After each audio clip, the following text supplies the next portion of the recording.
Good morning, my dears. Next, our topic is scope and importance of work measurement. Previous ക്ലാസ്സിലെ work മെഷർമെൻറ്റിനെ കുറിച്ച് നമ്മൾ വ്യക്തമായിട്ട് പഠിച്ചിട്ടുണ്ട്. എന്താണ് വർക്ക് മെഷർമെൻറ്റ് എന്നും അതുപോലെ തന്നെ need and objectives of work measurement നമ്മൾ ഡിസ്കസ് ചെയ്തിരിക്കുന്ന ടോപ്പിക്കാണ്. Then work measurement is the process of establishing the time the given task would be performed by a qualified worker working at a defined level of performance. നമുക്കറിയാം ഒരു qualified വർക്കറെ സംബന്ധിച്ചിടത്തോളം ഒരു particular time കൊണ്ട് complete ചെയ്യാനായിട്ട് എത്ര സമയം കൊണ്ട് നമുക്ക് ആ ജോലി കംപ്ലീറ്റ് ചെയ്യാനായിട്ട് സാധിക്കും എന്ന് മനസ്സിലാക്കുന്നതിനെയാണ് നമ്മൾ എന്താ പറയുക വർക്ക് മെഷർമെൻറ്റ് എന്ന് പറയുക, അല്ലെങ്കിൽ അതിനെക്കുറിച്ച് വ്യക്തമായിട്ട് പഠിക്കുക, അതിനെയാണ് വർക്ക് മെഷർമെൻറ്റ് എന്ന് പറയുക. പഠിച്ചിരിക്കുന്ന കാര്യമാണ് work measurement is concerned with the determination of the amount of time required to perform a unit of work. ഒരു പർട്ടിക്കുലർ ജോലി ചെയ്തു തീർക്കാൻ ആവശ്യമായിട്ടുള്ള സമയത്തിനെയാണ് നമ്മളോട് എന്ത് പറയുന്നത് വർക്ക് മെഷർമെൻറ്റ് എന്ന് പറയുന്ന ടേം കൊണ്ട് ഉദ്ദേശിക്കുന്നത്. നീഡ് ആൻഡ് ഒബ്ജക്റ്റീവ്സ് നമ്മൾ പ്രീവിയസ് ക്ലാസ്സിൽ വളരെ നന്നായിട്ട് വർക്ക് മെഷർമെൻറ്റിൻ്റെ നീഡ്സും ഒബ്ജക്റ്റീവ്സും പഠിച്ചു കഴിഞ്ഞിട്ടുണ്ട് അല്ലേ. ഇന്ന് നമ്മൾ പഠിക്കാൻ പോകുന്നത് that is the scope of work measurement, scope and importance of work measurement. Work measurement കൊണ്ടുണ്ടാകാവുന്ന സാധ്യതകൾ എന്തൊക്കെയാണ്? ഒരു ബിസിനസ് സ്ഥാപനത്തെ സംബന്ധിച്ചിടത്തോളം വർക്ക് മെഷർമെൻറ്റിൻ്റെ ഒബ്ജക്റ്റീവ്സ് അല്ലെങ്കിൽ അതുകൊണ്ടുണ്ടാകാവുന്ന പോസിബിലിറ്റീസ് എന്തൊക്കെയാണ്? അപ്പോൾ അവിടെ സ്കോപ്പ് എന്ന് പറയുന്നത് ഏതായാലും സ്കോപ്പ് എന്ന് പറഞ്ഞാൽ ഡെപ്ത് ഓഫ് ദി സബ്ജക്റ്റ് അല്ലേ, അതിൻ്റെ ഡെപ്തിനെയാണ് നമ്മളതിൻ്റെ സ്കോപ്പ് എന്ന് പറയുന്നത്. Then work measurement serve the purpose of measuring the output of work, establishing time standards and evaluation of performance of work by individual employees. The importance of work measurement can be discussed as follows. നമുക്കറിയാം work measurement എന്താണ് നമുക്ക് serve ചെയ്യുന്നത് എന്ന് ചോദിച്ചു കഴിഞ്ഞാൽ work measurement serve the purpose of measuring the output of work. ശരിക്കും ആ ഒരു ജോലി എത്ര സമയം കൊണ്ട് അല്ലെങ്കിൽ അതിൻ്റെ മെയിൻ പർപ്പസ് എന്താണ്, എത്ര ഔട്ട്പുട്ട് ക്രിയേറ്റ് ചെയ്യപ്പെടുന്നുണ്ട് എന്നൊക്കെ മെഷർ ചെയ്യുന്ന പ്രോസസ്സാണ് വർക്ക് മെഷർമെൻറ്റ് എന്ന് പറയുന്നത്. And it also time standards and evaluation of performance work by individual employees. അതായത് ശരിക്കും എത്ര സമയം കൊണ്ട് ആ ജോലി കംപ്ലീറ്റ് ചെയ്യുമെന്നും അതേപോലെ തന്നെ അതിൻ്റെ ഷെഡ്യൂളിംഗ് ടൈം എപ്പോഴാണ് നമ്മളിത് ആരംഭിക്കേണ്ടതെന്നും എപ്പോഴാണ് ഇത് അവസാനിപ്പിക്കേണ്ടതെന്നൊക്കെയുള്ള ആ ഒരു ടൈം ഷെഡ്യൂൾ കൂടെ ഫിക്സ് ചെയ്യുക എന്നുകൂടെ ഇതുകൊണ്ട് ഉദ്ദേശിക്കുന്നുണ്ട്. അപ്പോൾ വർക്ക് മെഷർമെൻറ്റ് എന്ന് പറഞ്ഞാൽ തീർച്ചയായിട്ടും it is A basic element of that is A planning process. ഒരു ഓപ്പറേഷൻസ് മാനേജ്മെൻറ്റിൻ്റെ ഒരു ബേസിക് കോൺസെപ്റ്റാണ് ഇവിടെ എന്ത് വർക്ക് മെഷർമെൻറ്റ് എന്ന് പറയുന്നത്. അത് ശരിയായിട്ടുള്ള രീതിയിൽ ആ ജോലിയെക്കുറിച്ച് പഠിക്കുക, ഏത് രീതിയിലാണ് നമുക്കത് കംപ്ലീറ്റ് ചെയ്യാനായിട്ട് സാധിക്കുക, എന്തൊക്കെയാണ് അതിന് വേണ്ടി വരുന്ന, എത്രമാത്രം എംപ്ലോയീസ് ആവശ്യമായിട്ട് വരും, എത്രമാത്രം കോസ്റ്റ്, ഇതിനെക്കുറിച്ച് വ്യക്തമായിട്ട് പഠിക്കുന്നൊരു മേഖലയാണ് ഏത് വർക്ക് മെഷർമെൻറ്റ്. ഏതായിരിക്കും അതിൻ്റെ ഈസിയസ്റ്റ്, അതിൻ്റെ ഏറ്റവും ഈസി ആയിട്ട് നമുക്ക് ആ വർക്ക് കംപ്ലീറ്റ് ചെയ്യാനായിട്ട് സാധിക്കുന്ന വേ ഏതാണ് എന്നൊക്കെ വ്യക്തമായി പഠിക്കുന്ന വൺ ഓഫ് ദി പ്രോസസ്സിനെയാണ് നമ്മളോട് എന്ത് പറയുക വർക്ക് മെഷർമെൻറ്റ് എന്ന് പറയുന്നത്. നിങ്ങൾക്ക് വർക്ക് മെഷർമെൻറ്റ് എന്താണെന്ന് മനസ്സിലായിട്ടുണ്ട്. ദെൻ നമ്മൾ പഠിക്കുന്ന ടോപ്പിക് എന്താണെന്ന് പറഞ്ഞു, scope and importance of work measurement. Scope and importance. Then അതിൽ ഫസ്റ്റ് വൺ ഈസ് നമുക്കതിനെക്കുറിച്ച് ഡിസ്കസ് ചെയ്യാം. First one is planning and scheduling work. Planning and scheduling work. Planning and scheduling work. Planning എന്ന് പറയുമ്പോൾ fixation of standard production, standard productivity, എത്രമാത്രം output produce ചെയ്യും, അതിൻ്റെ standard productivity എത്രയാണ് എന്ന് fix ചെയ്യുന്ന പ്രോസസ്സിനെയാണ് നമ്മൾ എന്ത് പറയുന്നത് ദറ്റ് ഈസ് പ്ലാനിങ് എന്ന് പറയുന്നത്. അവിടെ പ്ലാൻ ചെയ്യുക. അതുപോലെ തന്നെ scheduling the work. Scheduling the വർക്കുമ്പോൾ വർക്കിലെ സ്റ്റാർട്ടിംഗ് പോയിൻറ്റും അതുപോലെ തന്നെ എൻഡിങ് പോയിൻറ്റും നമുക്ക് കണക്കാക്കുക, പ്ലാൻ ചെയ്യാനായിട്ട് സാധിക്കുക എന്നുള്ളതാണ്. Planning the standard and scheduling the work. Plan ചെയ്യുക, അതുപോലെ തന്നെ വർക്ക് ഷെഡ്യൂൾ ചെയ്യുക. ഇത് വൺ ഓഫ് ദി സ്കോപ്പാണ്. ഇവിടെ time standards set on the basis of work measurement helps managers to plan and prepare the time schedule for completion of work. First point എന്താ പറയുന്നത്, time standards set on the basis of work measurement. തീർച്ചയായിട്ടും നമുക്കൊരു time standard fix ചെയ്യുന്നത് ഏതായാലും ഏതിൻ്റെ ബേസിലാണ് fix ചെയ്യുന്നത്, work മെഷർമെൻറ്റിൻ്റെ ബേസിലാണത് fix ചെയ്യുന്നത്. അപ്പോൾ ഫസ്റ്റ് പോയിൻ്റ് എന്താ പറയുന്നത്, time standards set on the basis of work measurement helps managers to plan and prepare the time schedule for completion of work. ആ ഒരു ജോലി കംപ്ലീറ്റ് ചെയ്യാനായിട്ട് എത്ര സമയം ആവശ്യമുണ്ട് എന്ന് വ്യക്തമായിട്ടുള്ളൊരു പിക്ചർ ആർക്ക് കൊടുക്കാം, മാനേജേഴ്സിന് കൊടുക്കാനായിട്ട് സാധിക്കുന്നു. അപ്പോൾ ദെൻ അവിടെ പറയുന്ന ഫസ്റ്റ് പറയുന്ന time standards set on the basis of work measurement helps managers to plan and prepare the time schedule for completion of work. Then, time standards provide necessary information regarding the time required for performing the job assigned to different employees. On that basis, supervisor can determine the best possible way to be followed for completion of work. സൂപ്പർവൈസറെ സംബന്ധിച്ചിടത്തോളം work മെഷർമെൻറ്റിൻ്റെ ബേസിസിലെ supervisor can determine the best possible way to be followed by ഇപ്പോൾ സൂപ്പർവൈസറെ സംബന്ധിച്ചിടത്തോളം അദ്ദേഹത്തിന് എന്ത് provide ചെയ്യാനായിട്ട് സാധിക്കുന്നു, എംപ്ലോയീസിനെ എത്രമാത്രം വർക്ക് നിങ്ങൾക്ക് ഇന്ന് കംപ്ലീറ്റ് ചെയ്യാനായിട്ട് സാധിക്കും എന്നതിനെക്കുറിച്ചൊരു പിക്ചർ പ്രൊവൈഡ് ചെയ്യാനായിട്ട് സാധിക്കുന്നു, അത് മെഷർ ചെയ്യാനായിട്ട് സാധിക്കുന്നു, അതിനെ അസസ് ചെയ്യാനായിട്ട് സാധിക്കുന്നു എന്നൊക്കെ പറയുന്നതിൻ്റെ വൺ ഓഫ് ദി പോയിൻ്റാണ്. Supervisor can determine the best possible way. സൂപ്പർവൈസറിന് എന്ത് സാധിക്കുന്നു? Supervisor can determine the best possible way to be followed for completion of work. That is first point is planning and scheduling of work. Then second പോയിൻ്റിൽ നമ്മൾ പറയുന്നത് എന്താ? Appraisal and control of employees performance. Appraisal and control of employees performance, അതായത് performance appraisal of employees. അതാണ് second പോയിന്റിൽ പറയുന്നത്.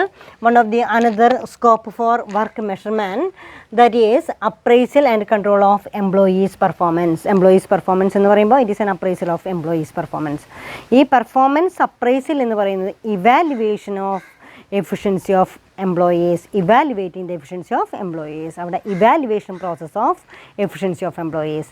എംപ്ലോയീസിൻ്റെ efficiency evaluate ചെയ്യുന്ന പ്രോസസ്സിനെയാണ് പെർഫോമൻസ് ഓഫ് എംപ്ലോയി അപ്രൈസൽ എന്നുള്ള വാക്കുകൊണ്ട് ഉദ്ദേശിക്കുന്നത്.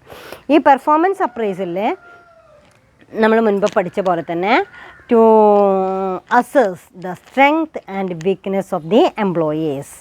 ഈ എംപ്ലോയീസിൻ്റെ സ്ട്രെങ്ത് എത്രമാത്രം ഉണ്ടെന്നും അവരുടെ വീക്ക്നെസ് എത്രയാണെന്നും, അല്ലെങ്കിൽ ഈ പറഞ്ഞിരിക്കുന്ന അലോട്ടഡ് ടൈമിൻ്റെ ഉള്ളിൽ എംപ്ലോയീസിന് പെർഫോം ചെയ്യാനായിട്ട് സാധിക്കുന്നുണ്ടോ ഇല്ലയോ എന്നൊക്കെ വിലയിരുത്താനായിട്ട് സാധിക്കുക എന്നൊക്കെ പറയുന്നത് അതിൻ്റെ പോയിൻ്റാണ്. ദെൻ അവിടെ appraisal and control of employees performance, employees performance evaluate ചെയ്യാനായിട്ട് സാധിക്കുന്നു എന്ന് പറയാം. ദെൻ അവിടെ സെക്കൻഡ് പോയിന്റിൽ appraisal and control of employees പെർഫോമൻസിലെ in the process of work measurement time standards are objectively set on the basis of time study of work performed by qualified employee under standard conditions. Variations in the performance standards set for jobs. The relative efficiency of employees can thus be assessed. Corrective action can also be taken to rectify the variation. തീർച്ചയായിട്ടും നമ്മൾ പറഞ്ഞു, ഒരു സൂപ്പർവൈസറെ സംബന്ധിച്ചിടത്തോളം work allot ചെയ്യാനായിട്ട് സാധിക്കുന്നു, അത് വിലയിരുത്താനായിട്ട് സാധിക്കുന്നു എന്നൊക്കെ പറഞ്ഞു. അപ്പോൾ പെർഫോമൻസ് അപ്രൈസലിലൂടെ ഒരു വർക്കറിൻ്റെ പെർഫോമൻസ് വിലയിരുത്താനും അവർ സ്റ്റാൻഡേർഡ് ലെവലിനനുസരിച്ച് പെർഫോം ചെയ്യുന്നുണ്ടോ, ഇത്രയും ഔട്ട്പുട്ട് പ്രൊഡ്യൂസ് ചെയ്യാനായിട്ട് സാധിക്കുന്നുണ്ടോ എന്നൊക്കെ വിലയിരുത്താനായിട്ട് സാധിക്കുന്നത് കൊണ്ട് തീർച്ചയായിട്ടും അവരെ കറക്റ്റ് ചെയ്യാനായിട്ട്, ഇപ്പോൾ നമ്മൾ പ്ലാൻ ചെയ്യുന്നുണ്ടല്ലോ, ഇപ്പോൾ ഒരു 8 മണിക്കൂർ കൊണ്ട് 100 യൂണിറ്റ് പ്രൊഡ്യൂസ് ചെയ്യാനായിട്ട് സാധിക്കും എന്നുള്ളത് നമ്മൾ വർക്ക് മെഷർമെൻറ്റിലൂടെ ഒരു സ്റ്റാൻഡേർഡ് ഫിക്സ് ചെയ്തിട്ടുണ്ട്, ആ സ്റ്റാൻഡേർഡ് ടൈം ഫിക്സ് ചെയ്തിട്ടുണ്ട്. അതേപോലെ തന്നെ സ്റ്റാൻഡേർഡ് ഔട്ട്പുട്ട് ഫിക്സ് ചെയ്തിട്ടുണ്ട്. ദെൻ അതിനനുസരിച്ചിട്ട് എംപ്ലോയീസ് വർക്ക് ചെയ്യുന്നുണ്ടോ ഇല്ലയോ എന്നുകൂടെ നമ്മൾ വിലയിരുത്തേണ്ടതുണ്ട്. അത് വിലയിരുത്തുമ്പോൾ അവരെ ഒന്നുകൂടെ മോട്ടിവേറ്റ് ചെയ്യേണ്ടതുണ്ടോ, വളരെ എഫിഷ്യൻ്റ് ആയിട്ടുള്ള വർക്കേഴ്സ് ഏതൊക്കെയാണ്, ചില വർക്കേഴ്സിൻ്റെ വീക്ക്നെസ് എന്താണ്, അവരെ കറക്റ്റ് ചെയ്യാനുള്ള സ്റ്റെപ്സ് എന്തൊക്കെയാണ് എടുക്കേണ്ടത് എന്നൊക്കെ നമുക്ക് മനസ്സിലാക്കാനായിട്ട് സാധിക്കുന്നു എന്നുള്ളതാണ്. അതാണ് അവിടെ സെക്കൻഡ് പറയുന്നത്. പ്ലാനിങ് ആൻഡ് ഇവിടെ പ്ലാനിങ് ആൻഡ് ഷെഡ്യൂളിങ് കഴിഞ്ഞാൽ സെക്കൻഡ് പോയിന്റിൽ performance and control of employees performance. Employees performance നോക്കിക്കൊണ്ട് നമുക്ക് എന്ത് ചെയ്യുന്നു, that is the relative efficiency of employees can thus assess. Corrective action can also be taken to rectify the variation. Then third point, that is estimation of manpower requirement. Third point എന്താണ്? Estimation of manpower requirement. എത്രമാത്രം man power നമുക്ക് ആവശ്യമുണ്ട് എന്ന് മനസ്സിലാക്കാനായിട്ട് സാധിക്കുന്നു എന്നുള്ളതാണ്. അവിടെ that is estimation of manpower റിക്വയർമെൻറ്റിലെ work measurement helps management to realistically estimate the manpower requirement of operations. The number of employees required to handle various jobs can be estimated on the basis of the required output of work and the time standards set for performance of work. It is also possible to the managers to distribute the total workload more equitably among the employees on the basis of time studies. അവിടെ estimation of manpower requirement, എത്രമാത്രം എംപ്ലോയീസിന് ആവശ്യമുണ്ട് എന്ന് കണക്കാക്കാനായിട്ട് സാധിക്കുന്നു. അപ്പോൾ work measurement മൂലമുണ്ടാകാവുന്ന അതിൻ്റെ ഒരു depth എന്ന് പറയുന്നത്, അല്ലെങ്കിൽ അതിൻ്റെ സ്കോപ്പ് എന്ന് പറയുന്നത് estimation of manpower requirement, എത്രമാത്രം സ്കിൽഡ് ലേബേഴ്സ് ആവശ്യമുണ്ട് എന്ന് കണക്കാക്കാനായിട്ട് സാധിക്കുന്നു. Work measurement helps management realistically estimate the manpower requirement of, വളരെ യഥാർത്ഥത്തിൽ എത്രമാത്രം ആളുകളെ ആവശ്യമുണ്ട് എന്ന് വ്യക്തമായിട്ട് മനസ്സിലാക്കാനായിട്ട് സാധിക്കുന്നു. The number of employees required to handle various jobs can be estimated on the basis of the required output of work and the time standards set for performance of work. It is also possible to the managers to distribute the total workload more equitably among employees on the basis of time studies.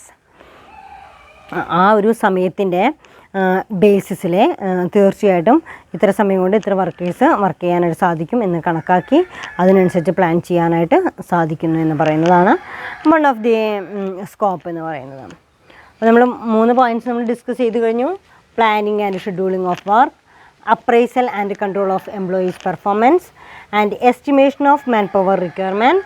And then next one, fourth point is cost calculation.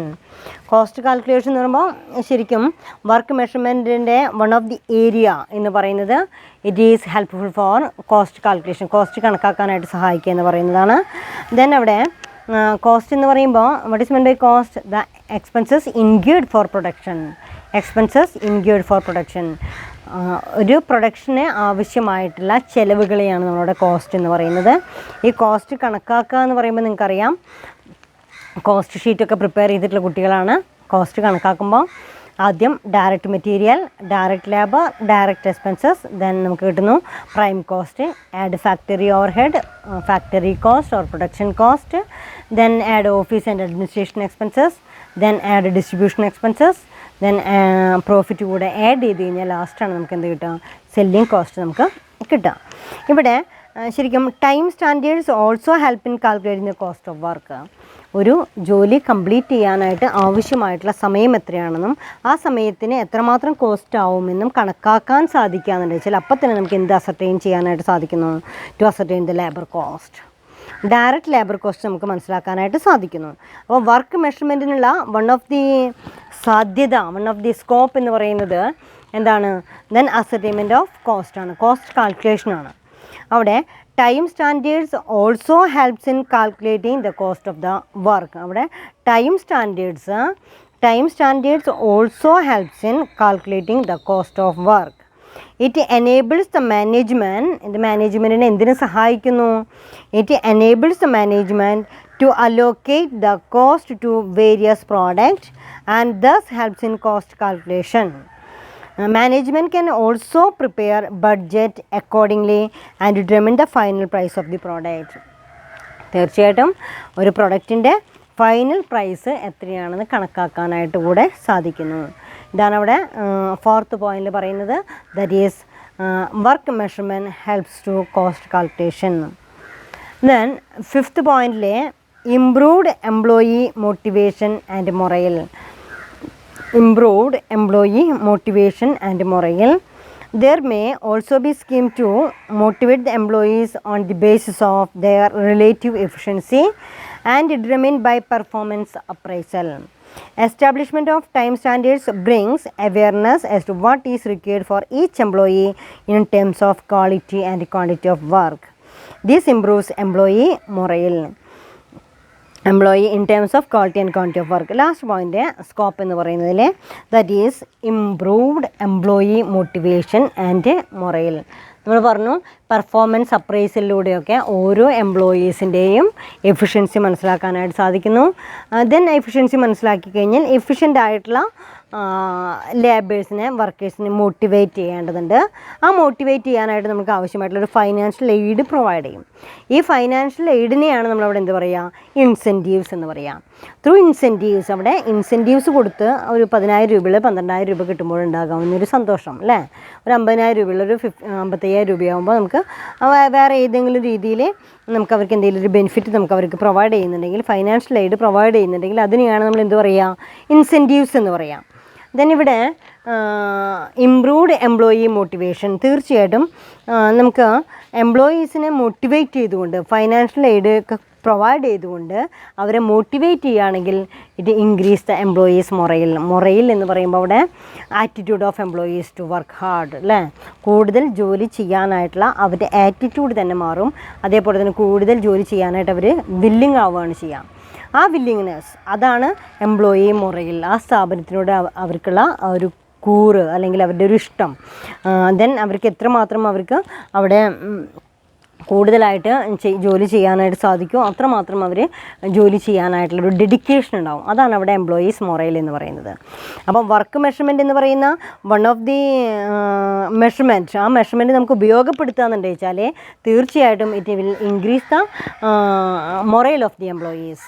തീർച്ചയായിട്ടും അവർക്ക് performance അപ്രൈസിലൂടെയും ഇൻസെൻറ്റീവ്സിലൂടെയും എംപ്ലോയീസിൻ്റെ ആറ്റിറ്റ്യൂഡിലുണ്ടാകാൻ changes വരുത്താനും അവരുടെ ഒരു deep റിലേഷനിലേക്ക് എത്തിക്കാനായിട്ട് സാധിക്കുന്നു. അപ്പോൾ ഇത്രയാണ് നമുക്ക് പറയേണ്ടത്. What are the important scope of work measurement? One of the point is that is planning and scheduling of work. Second point, appraisal and control of employee performance, employees' performance appraisal. Then third point is estimation of manpower requirement. Then fourth point is cost calculation or cost estimation എന്നൊക്കെ പറയാം. Calculation of cost per unit of a product. Then next one is improved employee motivation and morale. Then എത്രയാണ് നമുക്കതിൽ പഠിക്കുന്നത്. Then next one is procedure for work measurement. Next point is procedure for work measurement.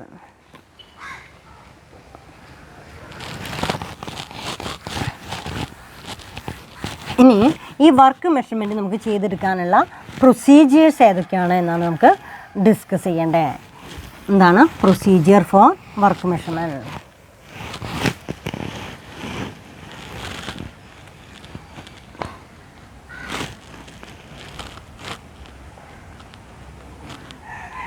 Procedure for work measurement ചെയ്യാനായിട്ട് ഇപ്പോൾ നമ്മൾ work മെഷർമെൻറ്റിനെ കുറിച്ച് നമ്മൾ പറഞ്ഞു. എങ്ങനെയാണ് എത്ര സമയം കൊണ്ടാണ് നമുക്കൊരു ജോലി കംപ്ലീറ്റ് ചെയ്യാനായിട്ട് സാധിക്കുക എന്ന് പറയുന്നതിനെയാണ് അതിൻ്റെ വർക്ക് മെഷർമെൻറ്റ് എന്ന് പറയാമെന്ന് പറഞ്ഞു. ആ വർക്ക് മെഷർമെൻറ്റ് എങ്ങനെയാണ് നമുക്ക് കണക്കാക്കുക, അതിനാവശ്യമായിട്ടുള്ള പ്രൊസീജിയേഴ്സ് എന്തൊക്കെയാണെന്നുള്ളതാണ്. ദെൻ അതിൻ്റെ പ്രൊസീജിയേഴ്സിനെ കുറിച്ചിട്ടാണ് നമ്മൾ നെക്സ്റ്റ് ഡിസ്കസ് ചെയ്യുന്നത്. That is procedure for work measurement. ഏതൊക്കെ രീതിയാണ് അതിനെ ഡെവലപ്പ് ചെയ്തിട്ടുള്ളത് എന്നുള്ളതാണ്. There are various ways in which work may be measured and variety of techniques have been established. The basic procedure, irrespective of the particular measurement technique being used, consists of 3 stages. അവിടെ ആദ്യം പറയുന്നുണ്ട് there are various ways in which work may be measured and variety of techniques have been established. പല രീതിയിലും നമുക്ക് work measure ചെയ്യാനായിട്ട് സാധിക്കും. അതേപോലെ തന്നെ variety of techniques have to be established. പല രീതിയിലുള്ള ടെക്നിക്സും അപ്ലൈ ചെയ്യുന്നുണ്ട്. The basic procedure irrespective of the particular measurement techniques being used. അതിൻ്റെ ബേസിക് പ്രൊസീജിയർ നോക്കാം. അതേപോലെ തന്നെ അതിലുപരി irrespective of the particular measurement technique being used consist of 3 stages. ഇതിന് 3 പ്രൊസീജിയേഴ്സാണ് പറയുന്നത്. ദെൻ 3 സ്റ്റേജസ് ആണ് പറയുന്നത്. First one is analysis stage. First stage is analysis stage.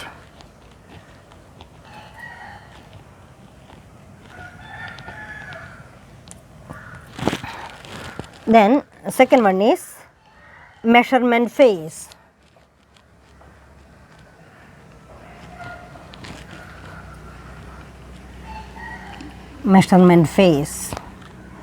Then third one is synthesis phase.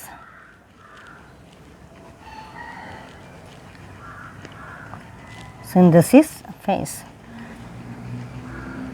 Then 3 stages ആണ് പറയുന്നത്. First one is analysis stage, second one is measurement stage or measurement phase, then third one is synthesis phase or stage എന്ന് പറയാം. അതായത് ഇവിടെ നമ്മൾ പറയുന്നത് എങ്ങനെയാണ് നമുക്ക് വർക്ക് മെഷർ ചെയ്യാൻ പറ്റാവുന്ന പ്രൊസീജിയേഴ്സ് ഏതൊക്കെ രീതിയിലാണ് നമുക്ക് ചെയ്യുക എന്നുള്ളതാണ്. അതിന് 3 സ്റ്റെപ്പിലാണ് നമുക്കിവിടെ പറയുന്നത്. First one is analysis. നമുക്ക് ആ ജോലിയെക്കുറിച്ച് അനലൈസ് ചെയ്യാം എന്ന് പറയുന്ന ഫസ്റ്റ് സ്റ്റെപ്പിനെയാണ് അനാലിസിസ് സ്റ്റേജ് എന്ന് പറയുന്നത്. സെക്കൻഡ് വൺ ആണ് മെഷർമെൻറ്റ് സ്റ്റേജ് എന്ന് പറയുന്നത്, നമുക്കത് മെഷർ ചെയ്യാം എന്ന് പറയുന്നതാണ്. And third one is synthesis phase എന്ന് പറയാം. ദെൻ അവിടെ first point that is analysis phase. അപ്പോൾ എന്താണ് അനാലിസിസ് ഫേസ് എന്ന് നോക്കാം. അനാലിസിസ് ഫേസിലെ this is the phase in which the job is divided into convenient discrete components commonly known as elements. ആദ്യം പറയുന്നത് analysis. This is the phase in which job is divided into convenient discrete components commonly known as elements. Analysis stage എന്ന് പറയുമ്പോൾ analyse ചെയ്യുക എന്ന് പറയുന്നത് തന്നെയാണ് analysis, വിശകലനം ചെയ്യുക, വ്യക്തമായിട്ട് ഒബ്സർവ് ചെയ്തുകൊണ്ട് അതിനെ വിലയിരുത്തുക, അതിനെയാണ് നമ്മൾ എന്താ പറയുക അനാലിസിസ് സ്റ്റേജ് എന്ന് പറയുന്നത്.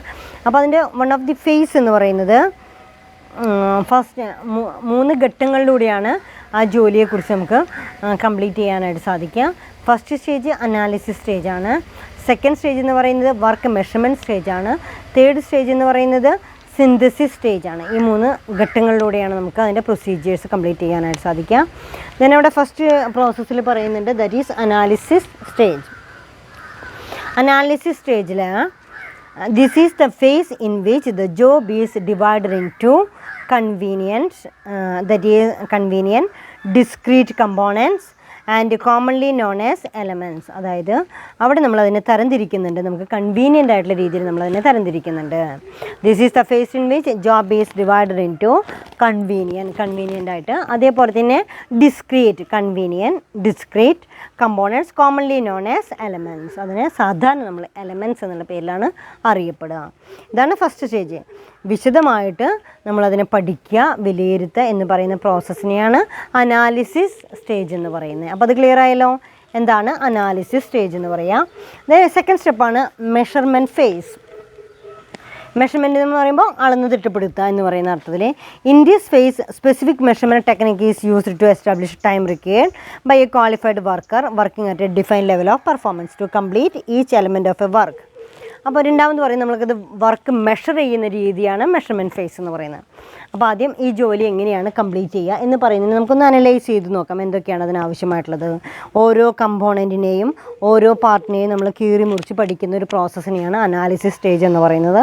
അവിടെ നമുക്ക് അനാലിസിസ് സ്റ്റേജിൽ വ്യക്തമായിട്ട് നമുക്ക് എത്ര സമയം കൊണ്ട് ഒരു വർക്കർക്ക് കംപ്ലീറ്റ് ചെയ്യാൻ പറ്റും എന്ന് പറയുന്ന ആ ഒരു സ്റ്റഡിയിലേക്കൊന്നും നമ്മൾ എത്തിയിട്ടില്ല. ആദ്യം നമ്മൾ ചെയ്യുന്ന പ്രോസസ്സ് എന്താണ്, അനലറ്റിക്കൽ സ്റ്റേജാണ്, അനാലിസിസ് സ്റ്റേജാണ്. എന്തൊക്കെയാണ് ഇതിനാവശ്യമായിട്ടുള്ളത്, എന്തൊക്കെയാണ് ഇതിൻ്റെ പ്രോസസ്സ് എന്നൊക്കെ വ്യക്തമായിട്ട് പഠിക്കുക, ആ ജോലിയുടെ നേച്ചറിനെ കുറിച്ച് പഠിക്കുക എന്നൊക്കെ വ്യക്തമായിട്ട് പഠിക്കുന്ന ഒരു രീതിയാണ് ഫസ്റ്റ് ഫേസിൽ നമ്മളോട് പറയുന്നത്.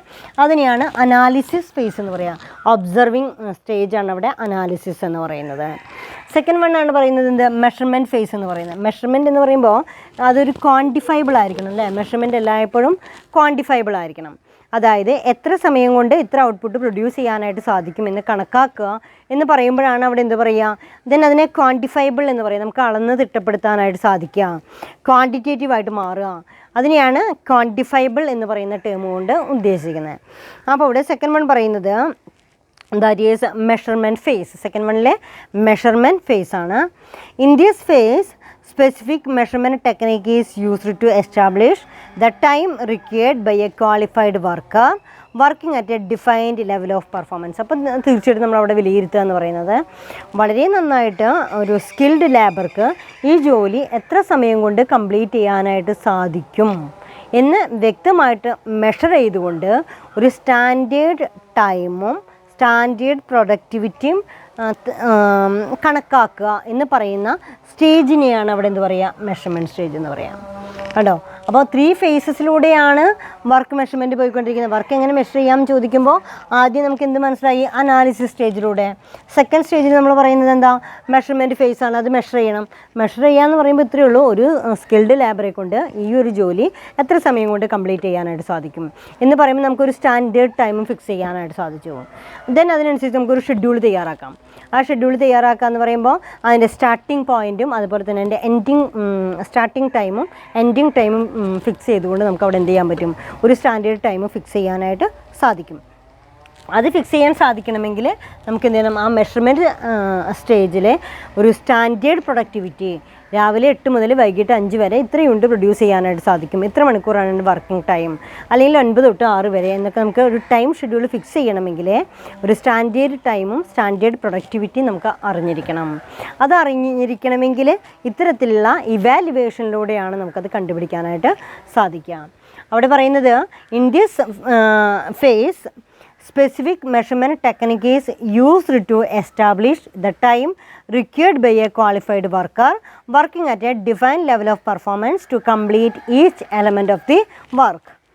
Then third one is end stage നെയാണ് നമ്മുടെ synthesis phase എന്ന് പറയുന്നത്. Then third one is synthesis phase. Synthesis phase that is a synthesis phase in which various elemental times are added together with appropriate allowances to construct the standard time for the complete job. Extra, അതായത് normal കൂടാതെ തന്നെ നമ്മൾ അതെന്ത് ചെയ്യും? അതിൻ്റെ synthesis face, അത് എൻഡിങ്ങിലേക്ക് വരുമ്പോഴേക്കും അതിൻ്റെ ഫിനിഷിങ്ങിലേക്ക് വരുമ്പോഴേക്കും അതിൻ്റെ ഐഡിയൽ ടൈമും എല്ലാ കാര്യങ്ങളും കൂടെ ആഡ് ചെയ്തുകൊണ്ട്, അതായത് ഒന്നുകൂടെ നമുക്ക് അതിൻ്റെ ഫിനിഷിങ്ങിലേക്ക് എത്തുമ്പോൾ ശ്രദ്ധിക്കേണ്ട ചില പോയിൻ്റ് കൂടെ ശ്രദ്ധിക്കേണ്ടതുണ്ട്. അവിടെയാണ് പറയുക a synthesis phase, that is a last സ്റ്റേജാണ്, എൻഡിങ് സ്റ്റേജാണ് ഈ സിന്തസിസ് സ്റ്റേജ് എന്ന് പറയുന്നത്. That is a synthesis phase in which the various elemental times are added. വേറെ ഏതെങ്കിലും ടൈം കൂടെ ആഡ് ചെയ്യേണ്ടതുണ്ടോ ഉണ്ടെങ്കിൽ അതുകൂടെ നമുക്ക് അതിൻ്റെ കൂടെ ആഡ് ചെയ്യേണ്ടതായിട്ട് വരും. ടുഗദർ വിത്ത് അപ്രോപ്രിയേറ്റ് അലവൻസസ്, അതിനു കൂടെയുള്ള അപ്രോപ്രിയേറ്റ് അലവൻസ് ഒക്കെ ഫിക്സ് ചെയ്തുകൊണ്ട് to construct the standard time for the complete job. അതുകൂടെ അവർക്ക് ഐഡിയൽ ടൈം കൊടുക്കേണ്ടതായിട്ട് വരും, റെസ്റ്റ് ടൈം പ്രൊവൈഡ് ചെയ്യേണ്ടി വരും. അങ്ങനെ എന്തൊക്കെ കാര്യങ്ങളാണ് എക്സ്ട്രാ നമുക്ക് അതിന് ടൈം കൂടുതൽ എടുക്കുന്നുണ്ടെങ്കിൽ അതിന് വേണ്ടി വരുന്ന അലവൻസ് എന്തൊക്കെ എന്നൊക്കെ കൂടെ കണക്കാക്കിയിട്ട് വേണം നമുക്ക് എന്ത് ചെയ്യാനായിട്ട് ഈ ഒരു വർക്ക് മെഷർമെൻറ്റ് കംപ്ലീറ്റ് ചെയ്യാനായിട്ട്. അപ്പോൾ വർക്ക് മെഷർമെൻറ്റ് കംപ്ലീറ്റ് ചെയ്യണമെങ്കിൽ വർക്ക് മെഷർമെൻറ്റ് എങ്ങനെയാണ് കണക്കാക്കുക എന്ന് ചോദിക്കുമ്പോൾ അതിൻ്റെ 3 സ്റ്റേജസ് ആണ് പറയുന്നതെന്ന് മാത്രം. അതിൽ ഫസ്റ്റ് വണ്ണാണ് അനലിറ്റിക്കൽ ഫേസ്, സെക്കൻഡ് വണ്ണാണ് measurement phase and third one is synthesis phase. Synthesis phase in which the various elemental times are added. Extra വരുന്ന എലമെൻറ്റ്സ് കൂടെ അതിൻ്റെ കൂടെ ആഡ് ചെയ്തുകൊണ്ടാണ് നമ്മൾ അതിൻ്റെ എൻഡിങ് ടൈം കൂടെ ഫിക്സ് ചെയ്യേണ്ടി വരിക. So together with appropriate allowances to consider the standard time for the completion of work. These are the steps in the procedure for work measurement. Work measurement la procedures le first one is analysis, second one is measurement phase and third one is that is synthesis phase. Then next topic is basic steps in work measurement. Next one is basic steps.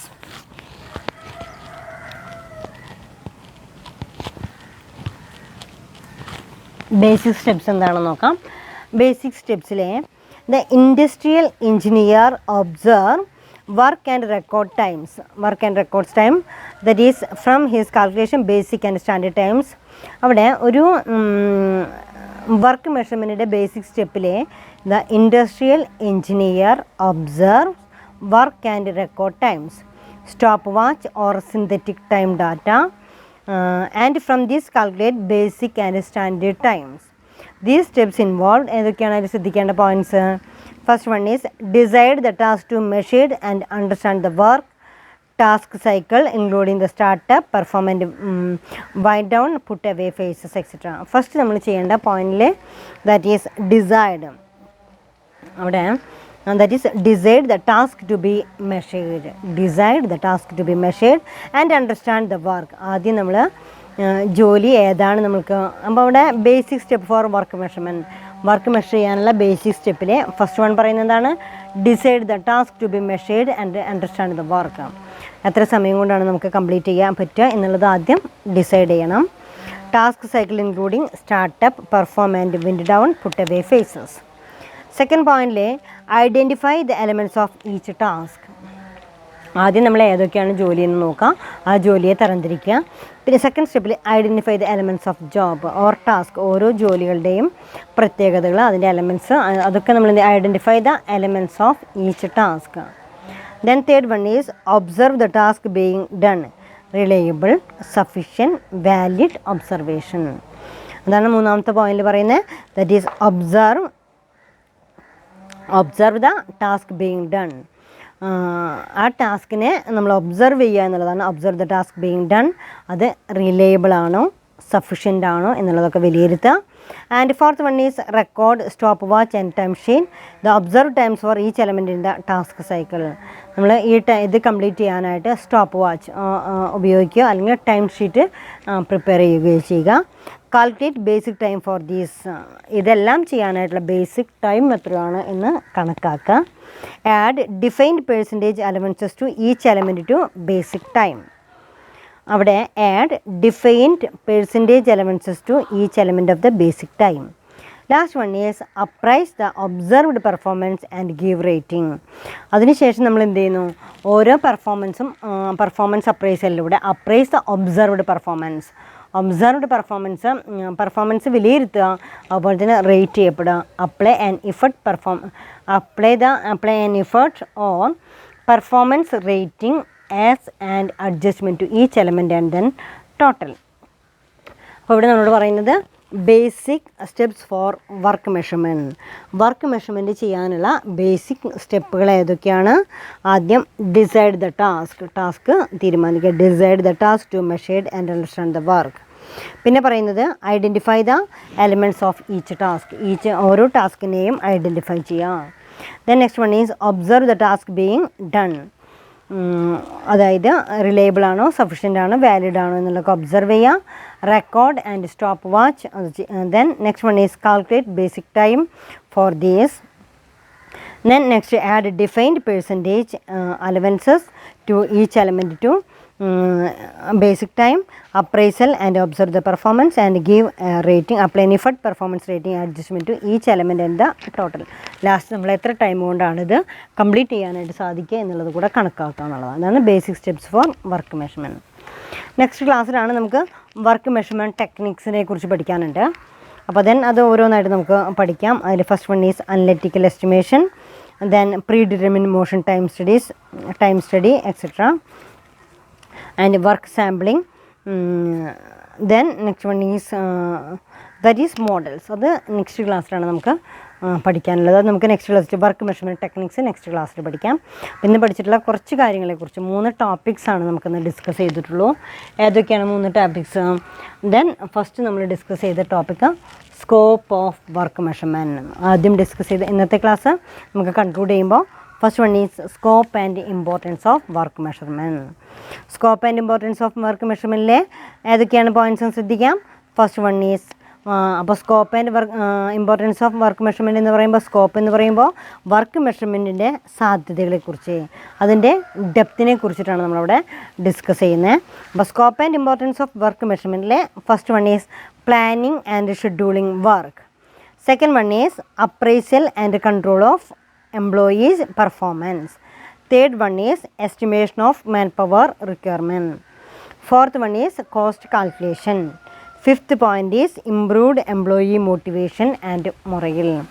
But then what are the scope and importance of work measurement? First one is planning and scheduling of work, appraisal and control of employee performance, estimation of manpower requirement, and fourth one is cost calculation, and fifth point is improved employee motivation and morale. Now these are the scope and importance of work measurement. Then next one is what are the procedure of work measurement. Work measurement inde procedures ഏതൊക്കെയാണ്? Then first one is analysis phase. എങ്ങനെയാണ് നമുക്കത് ചെയ്യുക? Analysis phase. Then second one is analysis phase. Then next one is measurement phase, synthesis phase. ഇതെങ്ങനെയാണ് നമുക്ക് work measurement ചെയ്യാനുള്ള ഏതൊക്കെ സ്റ്റെപ്പുകളാണ് എന്നുള്ളതാണ്. അപ്പോൾ then അവിടെ ഫസ്റ്റ് പറയുന്നത് അനാലിസിസ്. ആദ്യം വർക്കിനെ കുറിച്ച് വിശദമായിട്ട് ഒബ്സർവ് ചെയ്യുക, എന്തൊക്കെയാണ് അതിനാവശ്യമായിട്ടുള്ളതെന്നൊക്കെ ഒബ്സർവ് ചെയ്യുക. അതിനെയാണ്, ആ സ്റ്റേജിനെയാണ്, ആ ഒബ്സർവേഷൻ പ്രോസസ്സിനെയാണ് നമ്മളോട് എന്ത് പറയുന്നത്, അനാലിസിസ് എന്ന് പറയാം. അപ്പോൾ ഫസ്റ്റ് സ്റ്റേജിൽ അത് അനലൈസ് ചെയ്തു.